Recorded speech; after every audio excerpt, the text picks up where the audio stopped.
সোমবার কালীঘাটে তৃণমূলের জাতীয় কর্ম সমিতির বৈঠকে আমন্ত্রণ পেলেন না সুখেন্দু শেখর রায়, এমনটাই খবর। আরজিকর কাণ্ড নিয়ে আন্দোলন চলাকালীন বারবার সোশ্যাল মিডিয়ায় পোস্ট করে দলের বিরুদ্ধেই অস্বস্তি বাড়িয়েছিলেন তৃণমূল সাংসদ সুখেন্দু শেখর রায়। এমনকি নিজেও ধর্নায় বসেছিলেন। বিধানসভা উপনির্বাচনে তৃণমূলের জয় জয়কারের পরেই সুখেন্দু শেখর রায়ের থেকে দূরত্ব বাড়াচ্ছে তৃণমূল, এমনটাই স্পষ্ট হয়েছে দলের মন্ত্রী তথা কলকাতার মেয়র ফিরহাদ হাকিমের কথায়। তিনি বলেছেন, দলের শৃঙ্খলা সবার আগে, যা ইচ্ছে তাই বলা যায় না। ফিরহাদ হাকিমের কথায়, রাজ্য সরকারের সঙ্গে আরজিকরের কোনো সম্পর্ক ছিল না। তারাও চাইছে ফাঁসি হোক, যারা আন্দোলন করছেন তাদেরও দাবি তাই।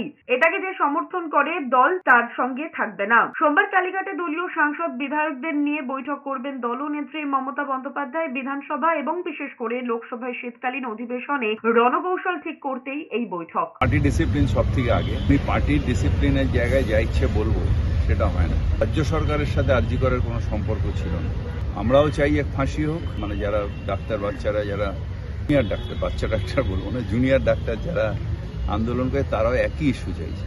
সুতরাং এটাকে কিভাবে শুধু কয়েকটা সংবাদপত্র আর মিডিয়া হাউসে যে চাপিয়ে দেওয়া, এটাকে যে সমর্থন করেছে পার্টি তার সাথে থাকবে না।